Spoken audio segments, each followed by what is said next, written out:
인플레이션으로 외식 물가도 크게 오르면서 밥값에 대한 부담이 커지고 있습니다. 직장인들의 점심 문화도 바뀌고 있다는 진단입니다. 캘리포니아주의 평균 렌트비가 $2,000를 넘어섰습니다. 1년 전보다 15%나 올랐습니다.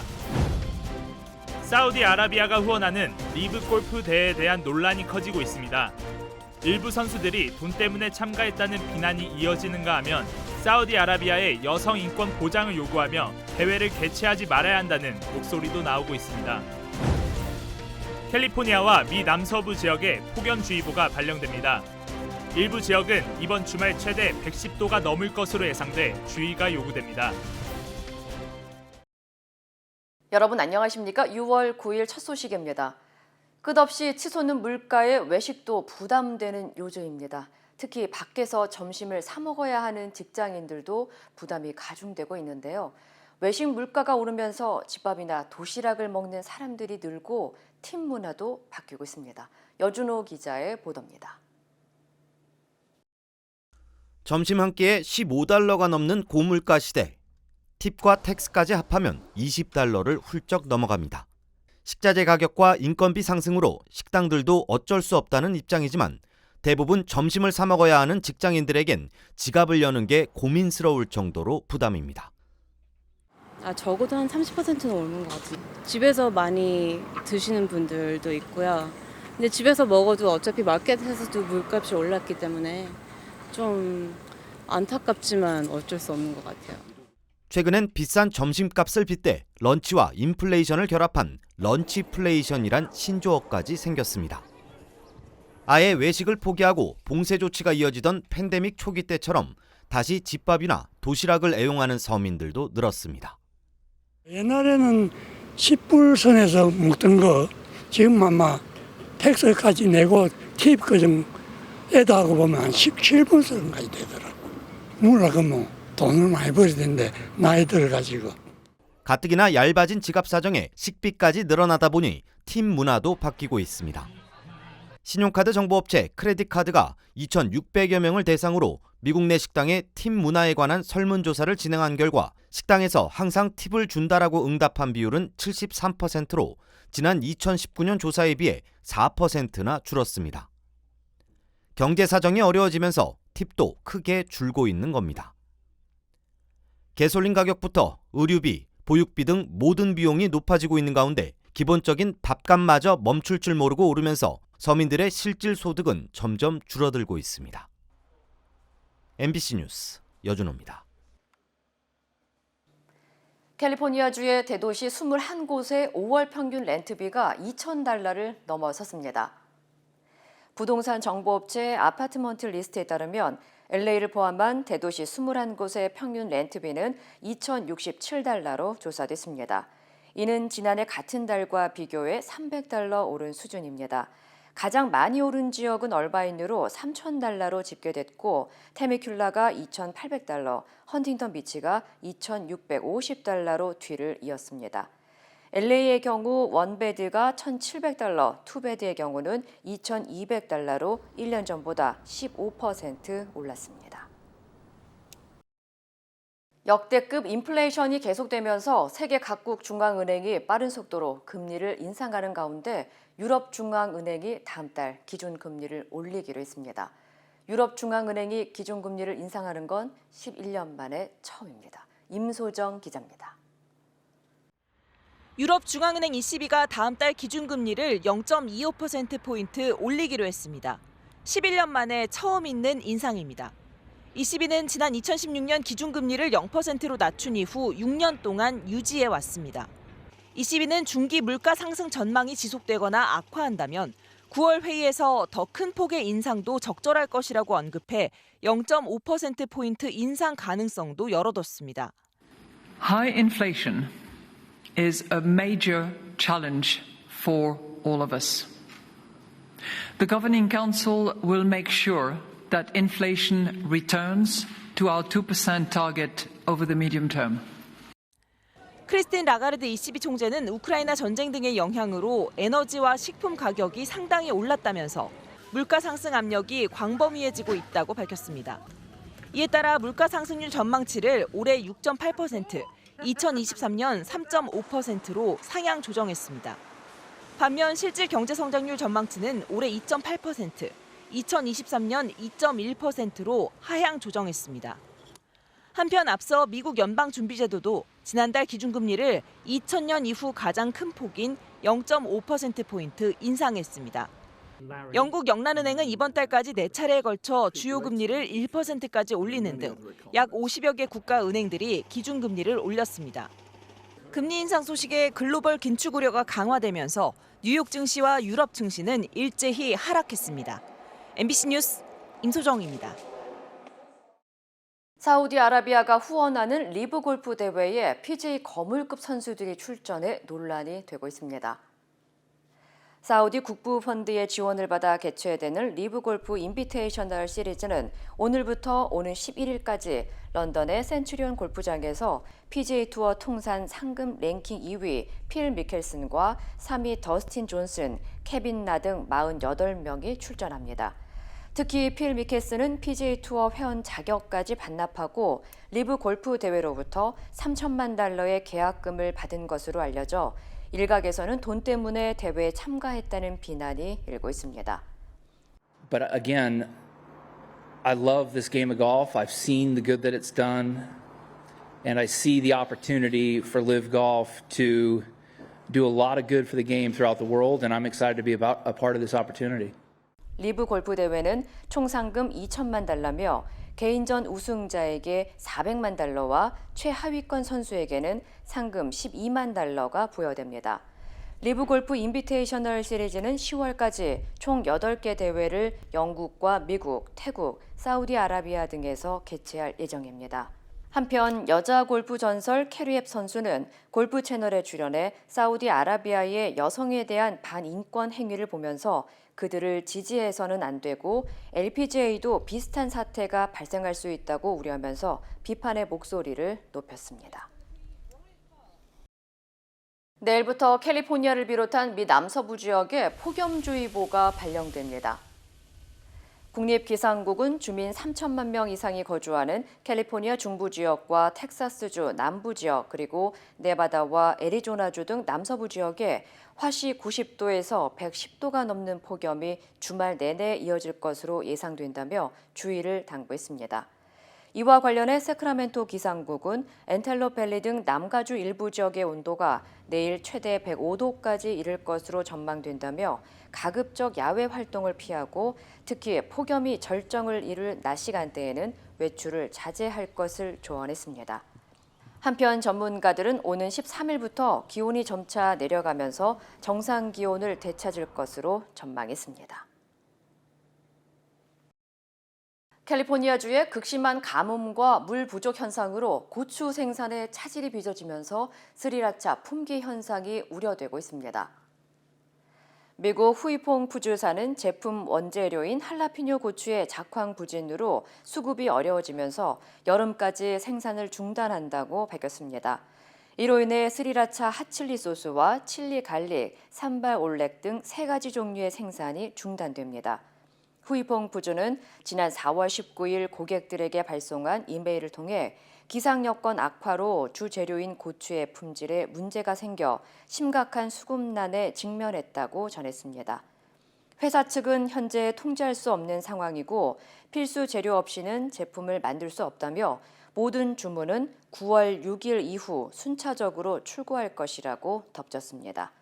한편 소셜미디어에는 스리라차 소스 애호가들의 탄식이 이어지면서 일부 네티즌들은 진열대가 비기 전에 사재기 바람이 일어날 수 있다며 사진을 올리는 반응을 보이기도 했습니다. 조 바이든 대통령의 부인 질 바이든 여사가 LA의 커뮤니티 칼리지 졸업식 연설에서 성장의 환경이나 학력 때문에 포기하지 말라는 메시지를 강조했습니다. 바이든 여사는 졸업식 축사 연설에서 인내심과 회복력의 중요성을 강조하는 연설 중에 한인 이민가정 출신의 졸업생 스티브 김의 사연을 소개하며 축하했습니다. And finally, I met, as did you, Steve Kim. So Steve grew up in Chicago, and in high school, like many of us, I'm sure he felt like, he didn't have direction. and he wanted to give back to the country that had welcomed his family from Korea. So he joined the Marines, serving for 5 years.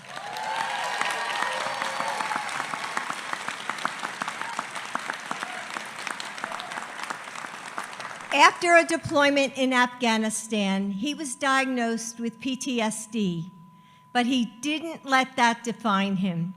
And Steve didn't give up either.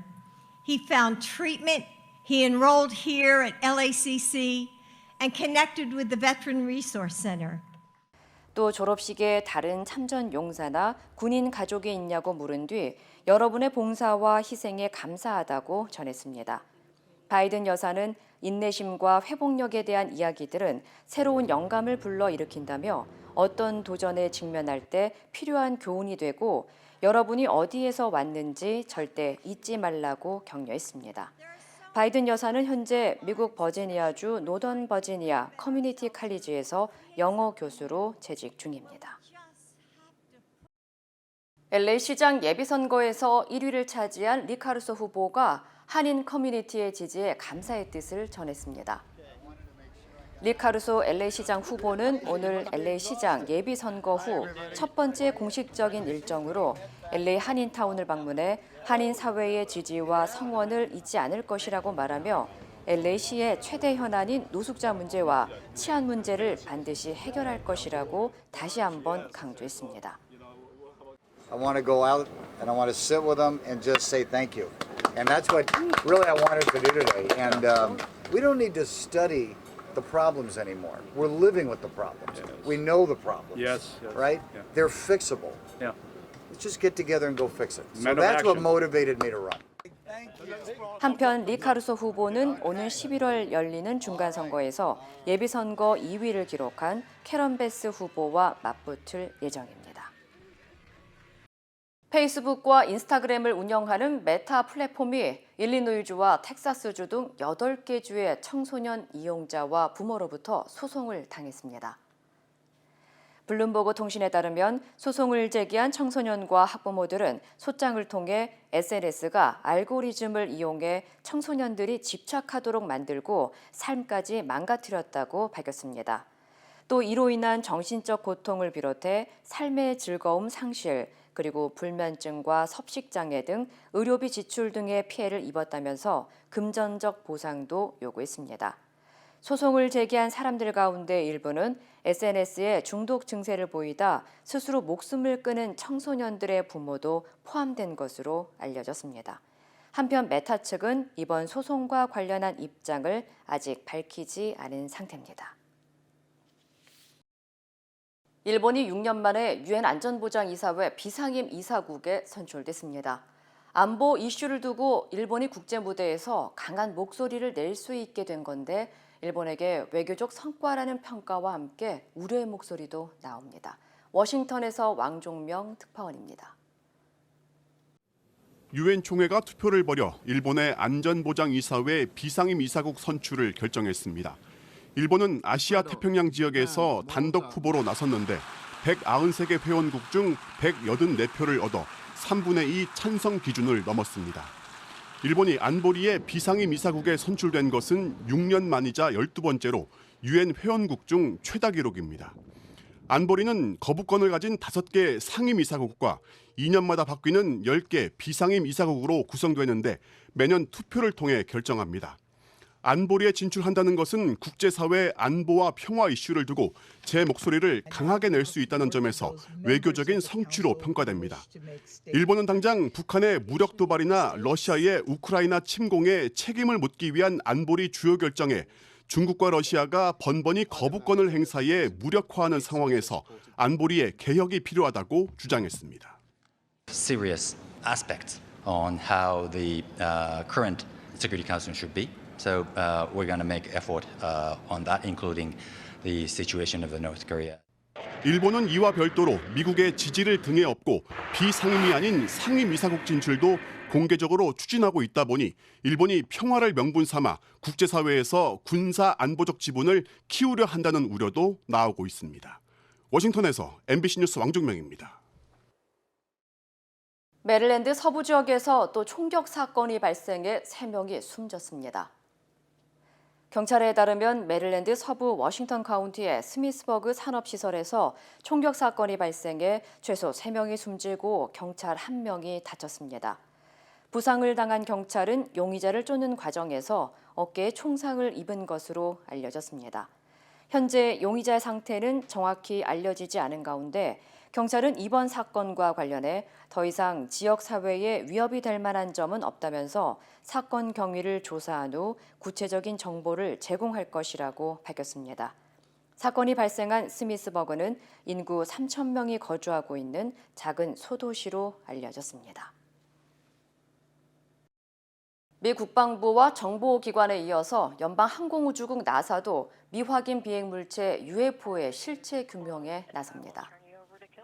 나사는 오늘 성명을 통해 UFO로 알려진 미확인 비행 현상 UAP를 연구할 전담팀을 올가을 발족한다고 밝혔습니다. 연구팀은 규명되지 않은 항공 현상에 대한 자료를 과학적 관점에서 수집할 예정이고 자료 부족으로 UFO에 대한 과학적 결론을 내리기 어려운 상황이라 최선의 자료 수집과 분석으로 어떤 현상이 자연적인 것인지 확인할 것이라고 설명했습니다. 연구는 9개월 동안 진행될 예정이며 이는 기존 정부 차원의 조사와는 무관하게 독립적으로 이루어질 예정입니다. 북한이 김정은 국무위원장에 참석한 가운데 노동당 중앙위원회 전원회의를 시작했다고 밝혔습니다. 이번 회의에서 7차 핵실험 여부를 결정할지 주목됩니다. 서혜연 기자입니다. 조선노동당 중앙위원회 청사 건물로 당 간부와 군 간부들이 줄을 서 입장하고 있습니다. 노동당 중앙위원회 전원회의에 참석하기 위해서입니다. 북한은 당 정치국 위원 등이 참석한 가운데 김정은 국무위원장이 직접 회의를 주재했다고 전했습니다.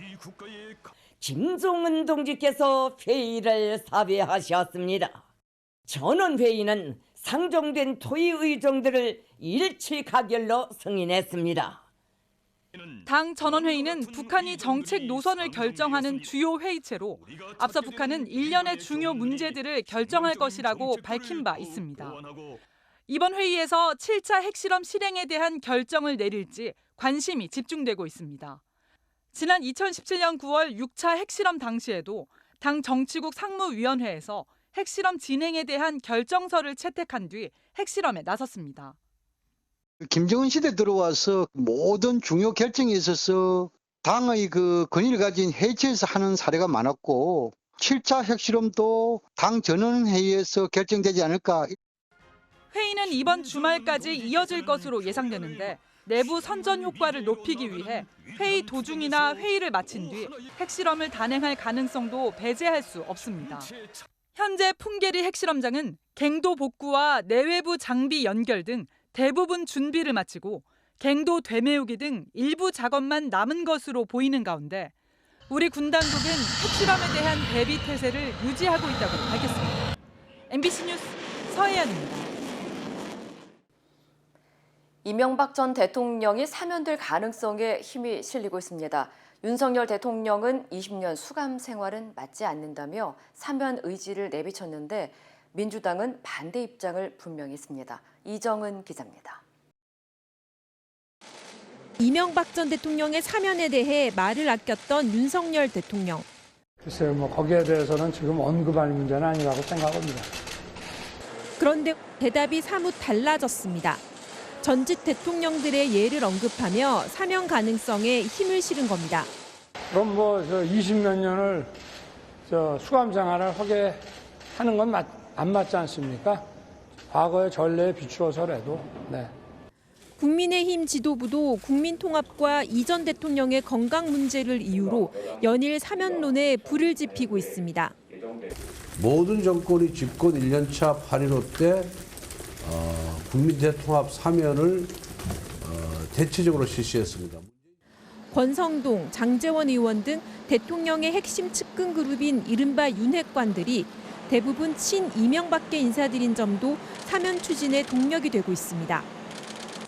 민주당은 고작 하루 만에 입장이 바뀌었냐며 반발하고 나섰습니다. 4대 강사업, 자원외교 등 100조 원의 혈세를 탕진한 장본인을 사면하는 것에 국민이 공감할지 의문이라며 사면에 반대했습니다. 대통령실은 이 전 대통령에 대한 국민 여론이 좋지 않은 점, 이재용 삼성전자 부회장이나 김경수 전 경남지사에 대한 사면 요구도 함께 제기될 가능성이 있는 점 등 여러 변수를 고려해 공식적인 언급을 자제하고 있습니다. 대통령실 고위 관계자는 광복절을 생각해도 사면 논의가 너무 이르다고 했고, 다른 관계자도 사면은 고도의 정치 행위인 만큼 고려할 게 많다고 말했습니다. 윤 대통령은 대선 후보 시절부터 이명박 전 대통령을 사면해야 한다는 입장이었습니다. 대통령의 고유 권한인 사면이 분열의 씨앗이 되지 않도록 세심하게 여론을 살피는 게 관건이 될 것으로 보입니다. MBC 뉴스 이정은입니다. 국민의힘 이준석 대표가 우크라이나에서 귀국하자마자 자신을 비판했던 정진석 의원을 향해 추태라는 말까지 써가며 맹공을 퍼붓습니다. 민주당 내에서는 향후 지도부 체제와 선출 방식을 놓고 내용이 계속됐습니다. 김민찬 기자입니다. 국민의힘 이준석 대표는 귀국길에 오르기 직전까지도 SNS를 통해 1년 내내 흔들어 놓고 무슨 싸가지를 논하냐. 자신들이 대표를 때리면 훈수고 대표가 반박하면 내부 총질이냐며 친윤계 정진석 의원에 대한 비판을 멈추지 않았습니다. 이어 귀국 직후 인천공항에서도 공세를 이어갔습니다. 자신의 우크라이나 방문과 관련한 정 의원의 발언은 내용 자체가 허위라고 몰아붙였고, 정 의원은 당권 주자도 아니니 당권 싸움으로 치부하지 말라고 꼬집기도 했습니다. 최재형 위원장을 소위 이준석계로 몰아붙이면서 이런 식으로 정치적 공격을 가하는 것은 적어도 여당 소속의 저 국회부의장이 해서는 안 될 추태에 가깝다. 이런 가운데 장제원 의원을 비롯한 당내 친윤계 의원들이 당내 모임 발족을 예고하며 본격적인 세력화에 나섰고, 이 대표는 국민들이 좋게 볼 이유가 하나 없는 모임이라고 견제했습니다. 오늘 비대위원회가 공식 출범하는 민주당의 관심은 오는 8월 전당대회로 쏠렸습니다. 사실상 친명계와 친문계의 정면 대결이 예상되는데 투표 조건 등을 놓고 벌써부터 신경전이 벌어지고 있습니다. 룰 변경을 이렇게 뭐 누가 원한다고 해서 하고 누가 원하지 않는다고 해서 안 하고 이렇게 한 적은 없어요. 지난 20몇 년간 항상. 그래서 저는 뭐 그렇게 심각한 문제가 없다. 권리당원의 자격 조건이나 대의원의 투표 반영 비율, 단일 대표 체제로 갈지 집단 지도 체제로 갈지 등을 놓고 의견이 엇갈리고 있어 당분간 치열한 공방이 예상됩니다. MBC 뉴스 김민찬입니다. 대구 변호사 사무실 화재로 숨진 7명 중 2명에게서 흉기에 찔린 흔적이 발견돼 경찰이 수사를 확대하고 있습니다. 이런 가운데 직원 중 1명이 유일하게 현장을 탈출해 경찰이 해당 직원에게서 사건 경위를 조사하고 있습니다. 양관희 기자입니다. 취재진이 불이 난 2층을 단독 촬영한 영상을 보면 벽은 새까맣게 탔고 집기류는 녹아내렸습니다. 당시 화재 규모를 짐작케 합니다. 불이 시작된 이 사무실에서 50대 방화 용의자를 포함해 7명이 숨진 채 발견됐습니다. 그런데 경찰이 시신을 수습해 검안하다 이상한 점을 발견했습니다. 숨진 남성 2명에게서 흉기에 찔린 것으로 보이는 흔적이 여러 군데 확인된 겁니다. 자상히 한 분은 조금 덜하고 한 분은 좀 심하다 보는 이야기를 들었습니다. 불이 난 사무실에서는 흉기도 1개 발견됐습니다. 경찰은 시신을 부검해 해당 흉기에 찔린 게 맞는지 등을 조사할 예정입니다. 그게 어느 게 먼저인지 치명적인 게 어느 건지는 부검해야 나오거든요. 한편 해당 사무실에서 근무하던 직원 1명이 유일하게 참극을 피한 것으로 취재 결과 확인됐습니다. 해당 직원은 불이 난 사무실에 따로 마련된 방에서 근무하다 사건이 터지자 창문을 통해 2층에서 뛰어내려 목숨을 구했습니다. 경찰은 해당 직원을 통해 당시 용의자가 흉기를 휘둘렀는지 등을 조사하고 있습니다. 용의자는 지난해부터 8억 원 상당의 투자금 반환 소송을 시행사 대표와 벌이고 있는데 불이 난 사무실을 사용하던 변호사가 상대편 법률 대리를 맡고 있었습니다. 담당 변호사는 화재 당시 다른 지역에서 열린 재판에 참석해 화를 면했습니다. 경찰은 용의자가 1심 재판에 패소해 앙심을 품고 범행을 저질렀을 가능성이 큰 것으로 보고 있습니다. 경찰은 오늘 오전 2차 현장 감식을 벌여 인화 물질 종류와 정확한 화재 원인을 조사할 방침입니다. 피해자 합동 분향소는 오늘 경북대병원에 마련될 예정입니다. MBC 뉴스 양관입니다. 최근 환경이나 건강을 위해 진짜 고기가 아닌 식물성 대체육을 찾는 사람들이 크게 늘고 있습니다. 시중의 대체육들을 분석해 봤더니 소고기 패티보다 단백질 함량이 더 높은 것으로 나타났습니다. 김아영 기자입니다. 불판에서 구워지는 햄버거 패티. 보기엔 진짜 고기 같지만 고기 대신 콩을 원료로 만든 대체육입니다. 비건 햄버거는 이 채식 전문 식당에서 가장 잘 나가는 메뉴 중 하나입니다. 작년 여름 때부터인가 이제 비건리즘에 관심을 갖게 되어서 여기에 자주 오게 되었네요. 저는 더 맛있다고 봐도 과언은 아닐 것 같아요. 대체육을 찾는 손님이 크게 늘면서 마트에는 전용 코너도 등장했습니다. 질감이 좀 고기하고 비슷해서 맛있더라고요. 그래서 지금 이것도 한번 보는 중이었어요. 영양은 어떨까? 한국소비자원이 시중에 파는 식물성 대체육 15개 제품을 조사했습니다. 패티, 스테이크, 떡갈비, 너비아니까지 종류도 다양합니다. 대체육의 평균 단백질 함량은 100g당 17g, 진짜 소고기 패티가 12g이니까 1.4배나 더 많았습니다. 콜레스테롤은 아예 검출되지 않았습니다. 열량도 15% 정도 낮았습니다. 다만 진짜 고기와 비슷한 맛을 내려다보니 나트륨과 포화지방은 비슷했습니다. 좀 더 짠 제품, 이런 제품들이 좀 더 소비자한테 더 반응이 있기 때문에 아마 업체에서는 그렇게 좀 양을 넣지 않았나.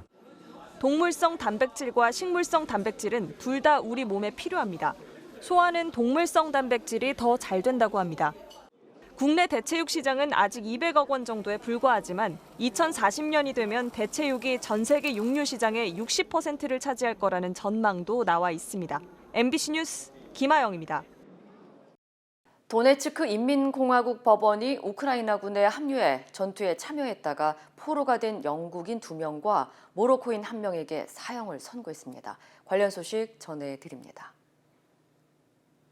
현지 시간 9일 친러시아 성향의 도네츠크 인민공화국 법원은 포로 3사람의 용병 행위와 헌정질서 전복 활동 혐의 등을 심리했다고 밝혔습니다. 이어 증거 분석 결과 포로 3명의 죄가 모두 증명됐고 피고인 모두 죄를 인정했다며 사형을 결정 내렸다고 설명했습니다. 2명의 영국인은 지난 4월 우크라이나 마리우폴에서 러시아군에 투항했고 모로코인은 지난 3월 도네츠크주 볼로바하에서 포로가 됐습니다. 외신에 따르면 이들은 한 달 안에 항소할 수 있으며 만약 유죄가 확정될 경우 총살될 것으로 전해졌습니다. 지난해 태국에선 범죄 영화에서나 볼 법한 경찰의 용의자 고문 영상이 유출돼 큰 파문이 일었는데요. 당시 경찰서장과 경찰관들은 마약 용의자에게 범죄 무마 대가로 뒷돈을 요구한 것으로 알려졌습니다. 하지만 용의자가 말을 듣지 않자 경찰들은 비닐봉지 여러 장을 용의자 머리에 씌워 협박을 이어가 숨지게 한 혐의를 받고 있는데요. 이와 관련해 최근 태국 중앙형사법원은 티띠산 우타나폰 전 경찰서장 등 전직 경찰 6명의 살인 공모 혐의 등을 인정해서 무기징역을 선고했습니다. 조사 과정에서 티띠산 전 경찰서장은 월급이 우리 돈 140만 원 수준이지만 218억 원에 달하는 재산을 불법적으로 모았다는 의혹이 제기돼서 태국 경찰의 부정부패 문제가 다시 한번 사회적 문제로 떠올랐습니다. 핀란드 정부가 러시아와 접한 동부 국경에 장벽을 설치하기 위해 국경법 개정을 계획 중인 것으로 알려졌습니다. 과거 러시아와 전쟁을 치른 핀란드는 74년간 군사적 비동맹주의 정책에 따라 중립을 지켜왔는데요. 하지만 최근 러시아의 우크라이나 침공을 계기로 핀란드는 북대서양조약기구 나토에 가입을 신청해서 군사적 중립국을 포기했습니다. 당시 푸틴 러시아 대통령은 핀란드의 대외정책 노선 변경은 러시아-핀란드 관계에 부정적 영향을 미칠 것이라고 경고했는데요.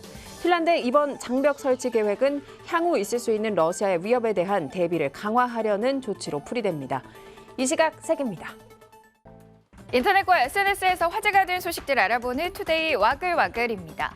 한 가족이 해수욕장에 공용 수돗물을 무단으로 끌어다가 개인 수영장을 만든 사실이 알려져 공분이 일고 있습니다. 지난 5일 한 온라인 커뮤니티에 올라온 목격담입니다. 글쓴 이는 울산 일산 해수욕장을 찾은 한 가족이 개인 풀장을 설치한 뒤 가족 중 한 명이 공용 수도가에서 호수 2개를 연결해 풀장에 물을 받았다고 말했습니다. 보시다시피 공개된 사진에는 성인 여러 명이 들어가도 될 정도의 넉넉한 크기의 파란색 풀장이 그늘막 아래 설치된 모습인데요. 글을 본 누리꾼들은 가뭄으로 농가가 힘든 시기에 이기적인 행동이라면서 수도 요금을 청구해야 한다라고 비판했습니다. 해당 글이 온라인에 공개된 후 관할구청에도 민원이 접수됐는데요. 당시 해수욕장 관계자가 수영장을 설치한 B 씨에게 2차례 구두 경고를 했으나 B 씨가 호수를 제거하지 않아 결국 관계자가 공동 수도를 잠그는 조치를 취했습니다. 지난주 야심한 새벽, 스쿠터를 모는 남녀가 이탈리아 로마의 한 계단에서 포착됩니다. 그런데 스쿠터를 내동댕이 치는 대형 사고를 치는 여성. 그녀가 파손시킨 이 계단은 유네스코 세계문화유산이자 영화 로마의 휴일의 배경이 된 스페인 계단이기 때문입니다. 현지 경찰은 제보 영상과 CCTV를 토대로 호텔에 있던 20대 미국인 관광객을 체포하고 이들에게 각각 54만 원의 벌금을 부과한 후 스페인 계단 접근을 영구 금지했는데요. 황당하게도 이 여성은 장난삼아 스쿠터를 2번 더 던진 것으로 알려졌습니다. 300년 역사의 스페인 계단은 지난달 사우디아라비아 출신의 남성이 마세라티를 몰고 질주한 데 이어 한 달 새에 또 훼손된 건데요. 앞서 이탈리아 당국은 스페인 계단을 보호하기 위해 이곳에서 음식을 먹거나 눕고 심지어 여행 가방을 끄는 행위에 과태료를 부과하는 등 규정을 강화한 상황입니다. 베트남 전쟁 당시 폭격을 피해서 벌거벗은 채 울부짖는 소녀의 모습을 담은 이 흑백 사진. 세상에 나온 지 벌써 50년이 됐는데요. 네이팜 소녀로 알려진 사진 속 주인공의 근황이 전해졌습니다. 네이팜탄 폭격을 맞고 온몸에 화상을 입은 채 옷을 모두 벗어 던진 채 달리는 소녀. 이 사진은 지난 1972년 베트남전을 취재한 AP통신의 니구트 기자가 촬영해 당시 세계 언론에 큰 반향을 일으켰고 이듬해 플리처상까지 받았는데요. 당시 9살이던 소녀 킴푹은 1992년 캐나다로 망명해 어느덧 2 아이의 어머니이자 중년이 됐습니다. 사진 한 장으로 사진 기자와 인연을 이어가고 있는 킴푹. 지난달 그와 함께 프란치스코 교황청을 방문해 네이팜탄 소녀의 사진 복사본을 선물하며 평화의 메시지를 전달했는데요. 전쟁의 생존자인 네이팜탄 소녀는 자신의 이름을 딴 재단을 만들어 전쟁을 겪는 아이들을 돕고 유엔 친선 대사를 맡아 전 세계의 전쟁의 참혹함도 알리고 있습니다. 이번에 인도네시아 한 동물원으로 가보시죠. 남성을 보고 있던 오랑우탄이 벼랑갈 남성의 옷을 나가챕니다. 당황해서 어찌할 바를 모르는 남성. 빠져나오려고 할수록 오랑우탄의 악력은 더욱 세지는데요. 일행이 달려와 떼어놓으려고 하는데 속수무책. 알고 보니 남성이 먼저 오랑우탄의 심기를 건드렸습니다. 오랑우탄에 접근하지 말라는 동물원의 경고를 무시하고 허락도 없이 철장에 뛰어든 것도 모자라 우리를 발로 찬 겁니다. 수컷 오랑우탄의 악력은 1,193kg으로 성인 남성 평균 악력의 약 4배 가까울 정도로 힘이 세기로 유명한데요. 선을 넘는 행동을 한 남성, 오랑우탄에게 호되게 당했네요. 영국의 한 도로를 달리는 차량. 좌회전을 하는 그때 갑자기 자전거가 튀어나와 쿵 부딪힙니다. 자동차 전면 유리가 깨질 정도로 충격이 큰데요. 문제는 그 다음입니다. 자동차 운전자가 경찰과 구급차를 부르는 사이 자전거 운전자가 달아난 건데요. 차량 운전자는 자전거 운전자가 헬멧 대신 야구 모자를 쓴 채 술을 마셨는지 취해 있었다고 주장했습니다. 블랙박스 영상을 공개한 남성은 자전거 애호가들에게 경각심을 주고 싶어 사연을 SNS에 올렸는데요. 10대 청년으로 밝혀진 자전거 운전자는 경미한 부상을 입었고 경찰은 이 사건을 조사 중입니다. 투데이 와글와글이었습니다.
이상으로 6월 9일 목요일 뉴스를 마칩니다. 시청해주신 여러분 고맙습니다.